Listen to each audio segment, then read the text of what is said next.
এই হাটা কেন আমরা দিব? এই হাটার কথা শুনলে কেউ কেউ তাদের জুলুম অত্যাচার তারা যারা করছিল এখন যে আর করতে পারবে না সেই কথা তাদের মনে হয়ে যায়। কি বলেন ঠিক কিনা?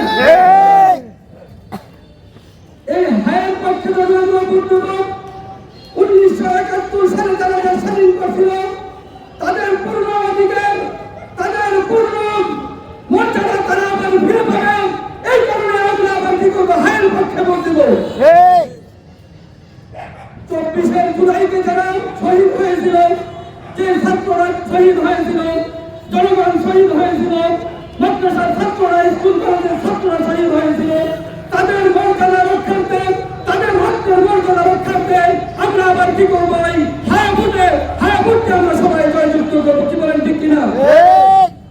ভাই বুজুর্গ সম্রাট এখন আমরা এই হাই ভোটের পক্ষে একদম প্রত্যেকটি গ্রামের ঘর থেকে নিয়ে একবারে রাষ্ট্র পর্যন্ত উপর মহল পর্যন্ত প্রত্যেকের কানে কানে পৌঁছাই দিতে হবে যে হায়ের দিকিন সুনাম এবং হায়ের দিকিন মর্যাদা এবং হায়া ভোট দিলে পরে এই দেশের কি উন্নয়ন হবে, ইসলামের উন্নয়ন হবে, তথা সারা বাংলাদেশের মানুষের উন্নয়ন হবে।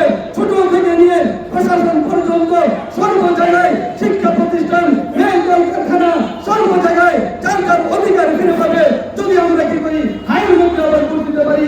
কাজে আমাদের সবার অঙ্গীকার একটাই থাকবে, হাকে সবাই জয়যুক্ত করতে হবে, হাকে জয়যুক্ত করতে হবে, হাকে জয়যুক্ত করতে হবে। এই বলে আমরা বক্তব্য শেষ করছি। আলহামদুলিল্লাহ।